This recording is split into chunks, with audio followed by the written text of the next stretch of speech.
Halloween, my favorite time of the year. In fact, I love Halloween so much that I don't just celebrate it on the 31st like most people. I celebrate it for all of October. Yes, folks, that's right. Spooktober is the entire month for me. I love Halloween so much that I don't really celebrate my birthday and instead will just give myself a gift on the 31st. So when it comes to my birthday, I just skip it in order to celebrate on the 31st. I know that's a little weird to most of you, but just go with it. So with that out of the way, I just gotta say, horror anime is not scary. Now hear me out. I know, everybody calm down. It's pretty difficult to make an anime about a monster or a killer or a creature where it legit gives you the scares for 12 whole episodes. It's not impossible. It's just really, really difficult. Now jump scares do not count, as those are to me legit the bottom of the barrel in terms of scaring. You get scared by something with loud music and that pops up for 2 milliseconds. Like, come on now, what is that? Good lord, this game is just absolutely... Of every horror game I have ever played, none of them have genuinely startled me until now. That was the bottom of the nutsack barrel jump scare. Now, when it comes to horror animes, there's usually 3 types as far as I know, and that would be psychological horror, where the threat plays mind games and kind of makes you wonder if you're the one going crazy. Body horror, which is essentially how mangled up and messed up the body can get before it just looks like jello. And just regular old horror, where it's an actual monster demon that's trying to kill our main character. But what if I told you there's an animation that tackles all 3 of these and even more? Yes, that's right, folks. Gather around, ladies and gentlemen, because today we're going to a place that invokes fear of the supernatural in a way that makes you wonder if these things actually exist. That's right, folks. Welcome to the Theater of Darkness, Yamishibai, or Yamishibi. I don't know how to pronounce it. Now, this is a 10-season anime with some of the creepiest and most scariest things I think I've ever seen in terms of anime. And when I say that, I mean that this shit passes by shows like Mirai Nikki, Corpse Party the movie, don't worry, I've played the games, I know how bad the movie is, Hiragashi When They Cry, yes, I know about the visual novel, don't worry, and of course another. This anime passes by these shows like nothing. Theater of Darkness is essentially a 10-season anime, and with each episode within each season of all 10, they're exactly 4 minutes long. You see, these guys are so committed to the idea of horror for Theater of Darkness that every episode is just 4 minutes long. Even the live action episodes are exactly 24 minutes. Now you might be asking, Eve, why does this matter? And you see, it matters because in places like China, Korea, Japan, and Taiwan, the number 4 is considered unlucky, or essentially the devil's number. Like how here in America the number 6 is unlucky because it's the devil's number or something. In fact, in these countries you might not actually see the number 4, and many people there tend to skip it. A most famous example is Asus. When they made the ROG 3 phone, they went and completely skipped 4 and went straight to the ROG 5 phone, and the reason for this was due to this, essentially that the number 4 just brings bad luck. This is called tetraphobia, and essentially it's just the fear that the number 4 will bring bad luck, or is essentially the devil's number, another way of looking at it. Now, the Theater of Darkness is a very interesting show, and you might be put off by the animation, as this stuff does look really stiff when I'm showing you right now, and when you first watch it, you might not even want to watch it. In fact, because of how rough and stiff it looks more so like my 5th grade PowerPoint presentation. But believe me, this animation style and art style works wonders in its favor. The animation and creepy angles that the show portrays helps in terms of immersing yourself in Theater of Darkness's overall atmosphere and storytelling. Now, the animation is supposed to replicate a style called Yamishibai, which is essentially paper storytelling and is an actual real-life way of telling stories in Japan. I don't know if they still do this stuff nowadays, and I don't know if this is me, but all of the Yamishibai art I looked at looks very eerie, and I don't know if this is because it's October October, and October just creeps me out to the point that I love it. But all of the art just looks super weird to me. And this is supposed to be like for kids, so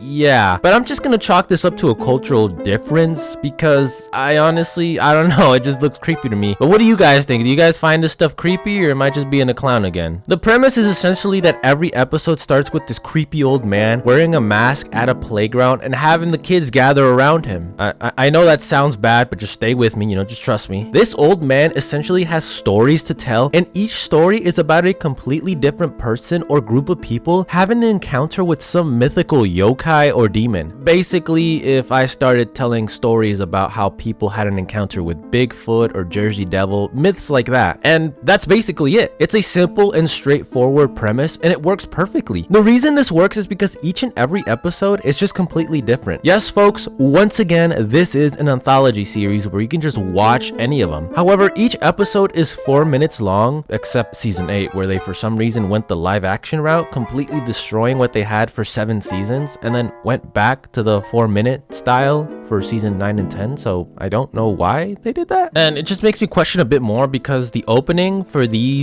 season 8 is with the old man in the old style animation that you're used to, and then it starts with the live action stuff, so I felt like they were gonna do like the regular art style for season 8, and then someone just snapped their fingers and wanted it to be live action. So I don't know why they did this, but regardless, season 8 is essentially just like a mid-tier horror anime, or no, horror show rather. Otherwise, I'd say it's a decent watch for season 8. Anyways, you see, much like The Witcher 3 with its folk tales and urban legends and monsters based off Polish mythology and legends, here in Theater of Darkness, their monsters, or yokais, are very interesting, as I've never even heard of some of these before, and they're based off actual myths and legends people in Japan believe. The best comparison I can give is a show on the Discovery Channel called Lost Tapes. If you've seen Lost Tapes, then Theater of Darkness is essentially a condensed version of this, which is just really creepy animation that absolutely sells the entire creepy aspect. Also, another example that could be applied here is Goosebumps. Goosebumps would be an American version of Theater of Darkness, just without the animation or Japanese or 4-minute episodes. And Goosebumps, just like Theater of Darkness, is also based on creepy American myth stories, with anyone who's watched it having that one episode that absolutely made them sleep with the lights on. Wait, where was I?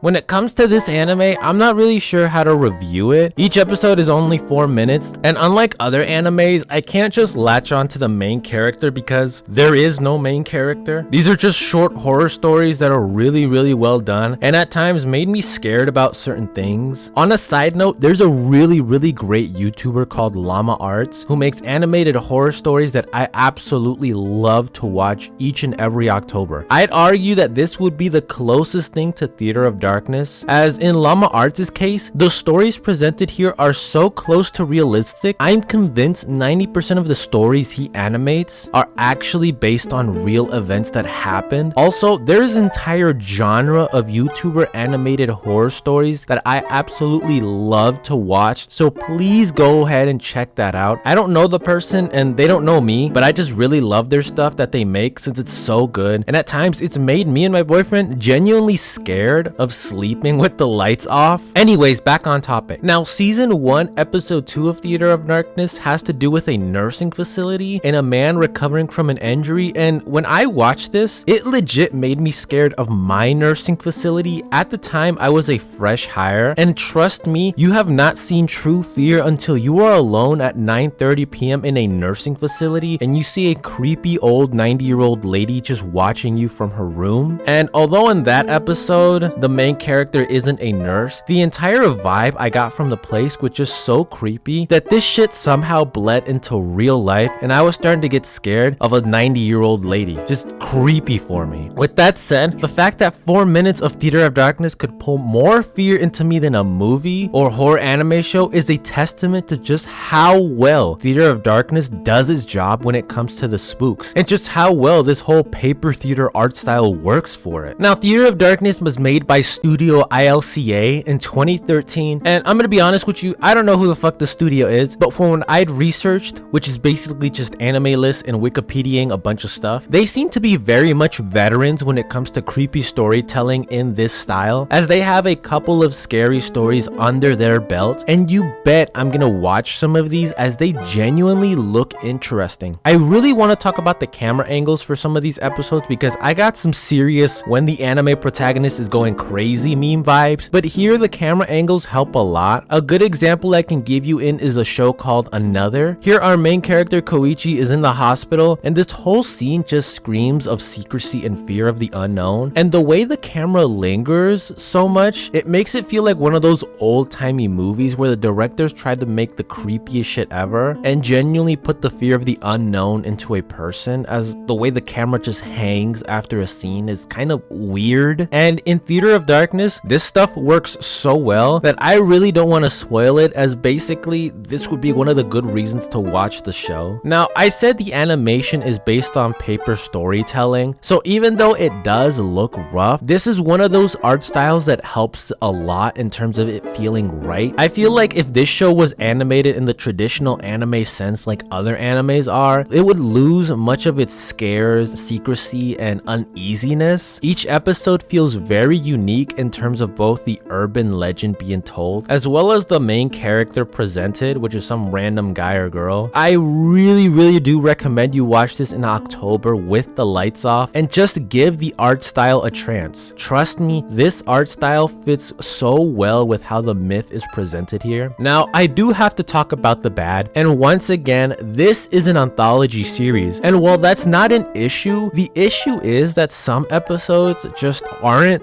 good.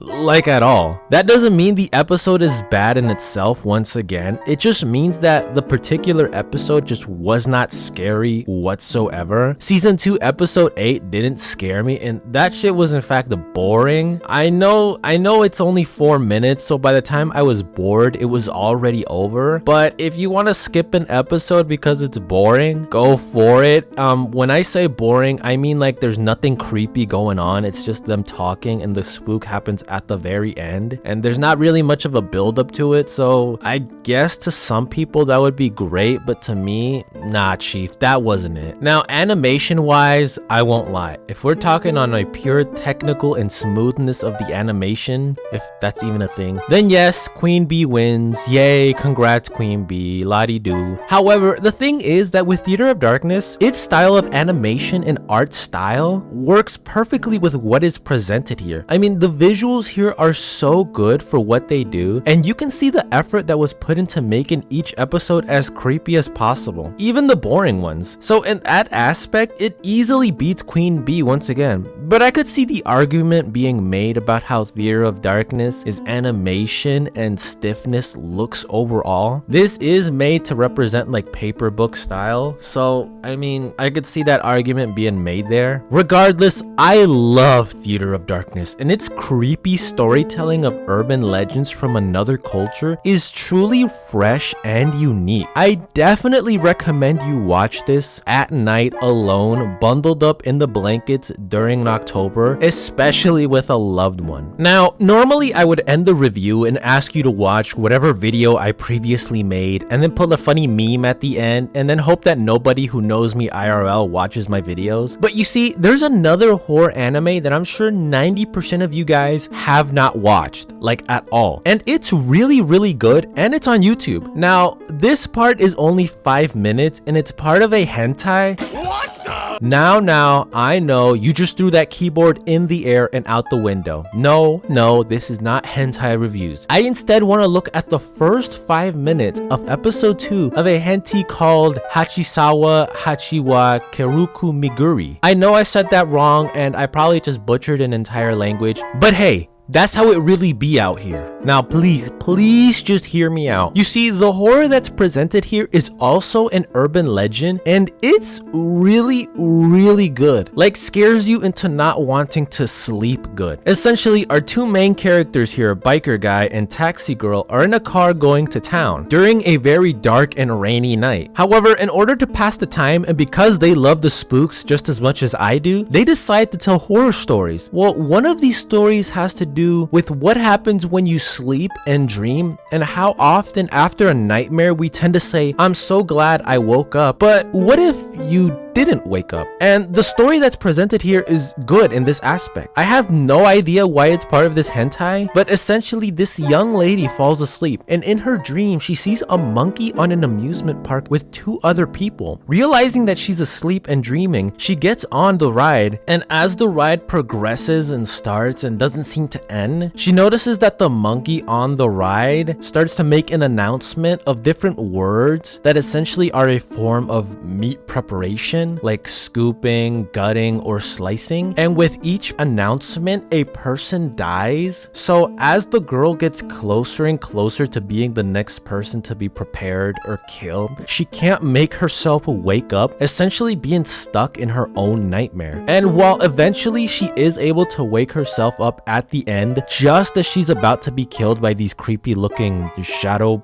monster things, it's in this final scene that it's so depressing that I immediately had to show it to my friends. Essentially, after she wakes up crying and being thankful that it was just a nightmare and a dream, the monkey appears in her head and tells her that the next time you fall asleep, you're not escaping. And after that, the girl was never seen again. As the taxi girl even says, dreams are only dreams to the people who wake up. Those who don't wake up, it becomes their reality. And it really makes you think about the whole dying in your sleep thing, because if your dream is a horrible and scary nightmare, that's the worst way to go. Even if to the people outside it looks peaceful that you're, died in your sleep, that's a horrible way to die. Now, this is called the monkey dream, and I haven't seen people talk about it because the whole premise does sound pretty creepy and scary, and apparently this is an actual thing people in Japan believe, like an actual myth or legend that they believe about the monkey dream. I really do recommend you go and watch this. Like I said, it's on YouTube. I'll leave a link down below, because me explaining this does not do justice to just how good this small 5 minutes of horror anime is. And honestly, if Pink Pineapple would just make horror anime this good, I think they could just ditch the hentai business completely, because this whole section is legit the highlight of that whole episode. There is another spooky scene within the first episode with the big tall lady,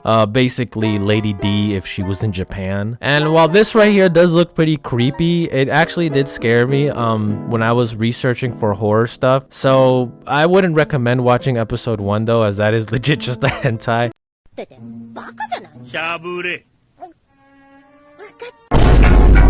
But the first 5 minutes that are on YouTube of episode 2, highly recommend it. Go and watch it. It's really good. There's no sex scenes or anything like that on the YouTube version. It is completely 100% censored. Regardless, I love the Theater of Darkness and the Monkey Dream. Definitely some of the scares you should go and watch right now during the month of October. Trust me, you will not regret it. And once again, Theater of Darkness is an anthology series, so there's no order. Everything is free go. There's no overarching story this time. Just a bunch of urban myths that will more than likely freak you out or make you sleep with the lights on. And the Monkey Dream, one of the best 5 minutes of horror that I've seen. Definitely go check that one out. Do not watch the hentai. This is not an excuse to go and watch the hentai. Just watch it on YouTube, the first 5 minutes. It's amazing. Anyways, I've been Chipcube, and now if you'll excuse me, I got a monkey to go find in the dream world, because that boy needs to be in the next season of Theater of Darkness. Now go on and watch the Space Dandy review, an anime that I just fell in love with both its main characters as well as the overall style of being just straight dandy.